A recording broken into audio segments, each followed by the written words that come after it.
आदरणीय प्राचार्य महोदय, शिक्षकगण और प्यारे बच्चों, आपने ग्रोवर सर को सिर्फ तस्वीरों में देखा है। ये तस्वीर जो लगी हुई है, बस आपने उन्हें इतना ही जाना है अभी, लेकिन हम उन कुछ सौभाग्यशाली लोगों में हैं जिनसे उनका साक्षात्कार एक नहीं कई बार हुआ और हमने उन्हें बहुत नज़दीक से जाना। किसी भी मनुष्य के नाम के आगे महात्मा और युग पुरुष लगना ये साधारण बात नहीं होती है, वैसे कर्म होने चाहिए और महात्मा ग्रोवर जी को कर्म योगी कहा जाता है, क्योंकि निस्वार्थ भाव से बस सेवा प्रदान करना, एक शिक्षाविद होना, शिक्षा के क्षेत्र में सेवा प्रदान करना, एक समाज सेवी होना। अभी जैसा सर ने बताया कि खूंटी में उन्होंने कैसे नेत्रालय खोला, कई विद्यालय खोले, समाज के लिए अभूतपूर्व कार्य किए और उन्हीं के भागीरथी प्रयास से आज आप देखेंगे बिहार, झारखंड, उड़ीसा में ये जो डीएवी की इतनी सारी श्रृंखलाएं जो बनती गई और आज बच्चे बहुत अच्छा करके वहाँ से निकल रहे हैं, ये उन्हीं का प्रयास है। सादा जीवन उच्च विचार, यही उनका मंत्र था और कभी भी हमने उन्हें इतने उच्च, जिसको कहते हैं, पद पर होते हुए सहायक निदेशक 3 राज्य के डीएवी के, उसके अलावा डीएवी सीएमसी के उप सचिव होते हुए उनके रहन सहन में बहुत सादगी थी और जैसा 84 वर्ष की अवस्था में उन्होंने महाप्रयाण किया। 1923 में उनका जन्म 15 नवंबर को लाहौर में हुआ था। केमिस्ट्री फेवरेट सब्जेक्ट इसलिए था कि उन्होंने स्नातक और उसके बाद पोस्ट ग्रेजुएशन भी उन्होंने केमिस्ट्री में ही किया था, लेकिन जब भी इंटरव्यू में हम होते थे उनके साथ, उनका जब सामना करते थे इंटरव्यू में, तो एक कहते हैं ना कि varied knowledge of every subject, ये था उनके साथ। और केजी विंग में सर का आना, सर ने बताया कई बार अचानक उनकी गाड़ी रुकती थी और वो सीधे कक्षाओं में चले जाते थे और बच्चों से प्रश्न करते थे, छोटे छोटे प्रश्न। वाटर बॉटल पड़ा है बच्चों का, बच्चे ये किस कलर का है, किसी ने कहा ऑरेंज, तो और ये और कौन सा फ्रूट होता है, ऐसे दिखा के छत को सिंपल, इसे क्या कहते हैं? बच्चों ने कहा रूफ, नहीं ये सीलिंग है, इसकी स्पेलिंग बोलो, यूकेजी 1 में। और बच्चे जब बता देते थे तो वो बहुत प्रसन्न होते थे और ये भी कहते थे कि देखो हम बच्चों को क्या दे रहे हैं डीएवी में। आज पेरेंट्स कहते हैं, मैं उनकी ही बात कह रही हूँ, सामने की बात है ये, उन्होंने कहा था कि आज पेरेंट्स कहते हैं कि हम फी ज़्यादा चार्ज करते हैं, लेकिन आप देखिए कि हम बच्चों को क्या दे रहे हैं। हमारे इतने छोटे बच्चों को भी ये सारी जानकारियाँ हैं। तो ऐसे कई बार उनसे साक्षात्कार हुआ और पर्सनल लेवल पे भी, एक कहते हैं नारियल को आपने देखा है ऊपर से कितना कड़ा, लेकिन अंदर से वैसे मीठा भी होता है, सॉफ्ट भी, वैसा ही उनका कुछ व्यक्तित्व था। जहाँ ज़रूरत होती थी वो शिक्षकों की मदद भी करते थे। तो पुनः मेरा उन्हें प्रणाम है, धन्यवाद। धन्यवाद madam. Dear colleagues and my dear lovely kids, I am very much proud to be the part of this great institution. I have got the several chances to meet with Grover sir.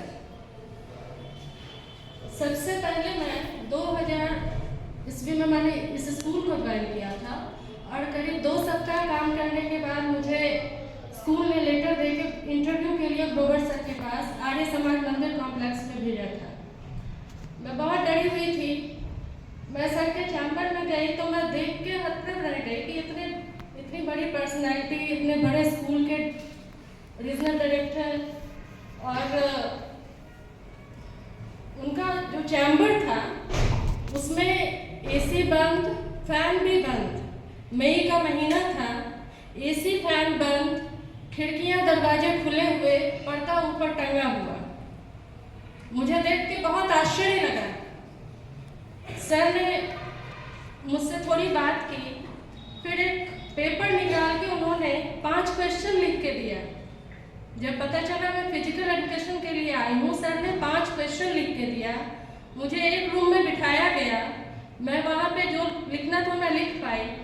फिर जब दोबारा मैं लेके sir के पास गई, sir ने देखा, sir ने कहा लिखती तो बहुत अच्छा हो प्रीति, बट यहाँ आओ। लिखती तो सॉरी तुम नहीं कहते थे, लिखती तो बहुत अच्छा है प्रीति, आप यहाँ आइए। मैं पास में गई तो सर ने सर्कल किया balanced, the word was balanced. जब भी मैं इस वर्ड को देखती हूँ मुझे याद आ जाता है।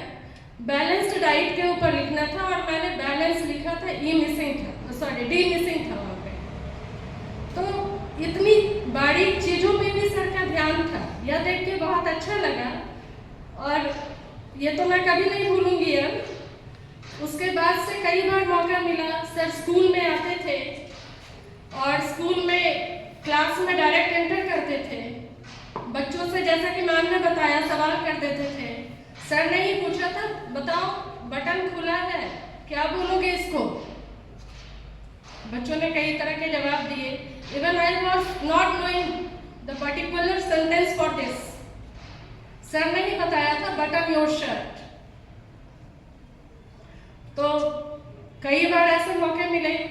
मोकामा में स्पोर्ट्स मीट में भी मैं कई बार सर को सुन चुकी थी और जब सर माइक पकड़ते थे तो इस अवस्था में जैसे आप तस्वीर में देख रहे हैं वैसे ही मैंने उन्हें देखा था। और मतलब इस अवस्था में भी उन्होंने इतने दिनों तक और इतने एक्टिव होके काम किया, यह बहुत ही बड़ी बात है। एक बार सर मंच से उतरने में थोड़ा लड़खड़ाए थे, लोग दौड़ पड़े।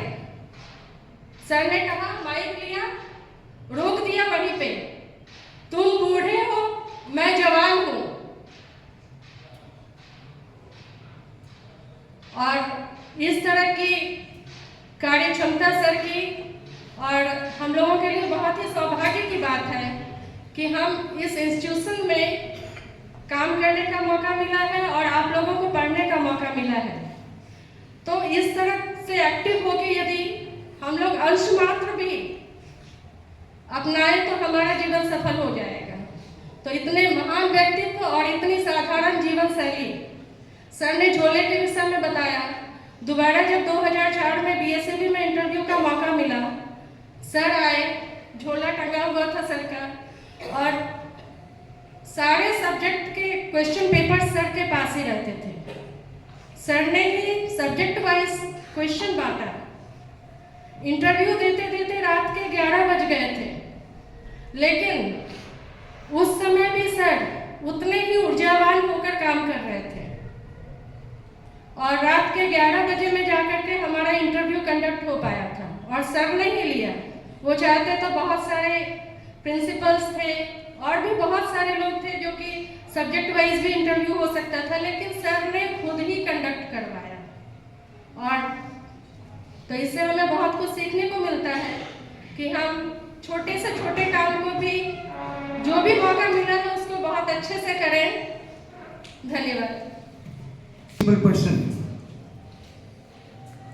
आप अगर बाहर से देखते तो यू कांट इमेजिन कि such a great personality he is. Still the things are kept in Arya Samaj मंदिर।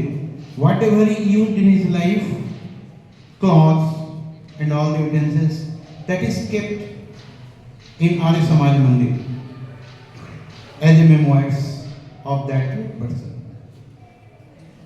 One thing that we are learning, if we keep our receiver on, each and every time we have to learn something. अगर सीखना है तो हमें हमेशा receiver को on रखना पड़ेगा, चाहे वो छोटे बच्चे से भी क्यों नहीं सीखना पड़े। We should be in the mood of learning mode always. He was teaching that thing. Chaudhary sir.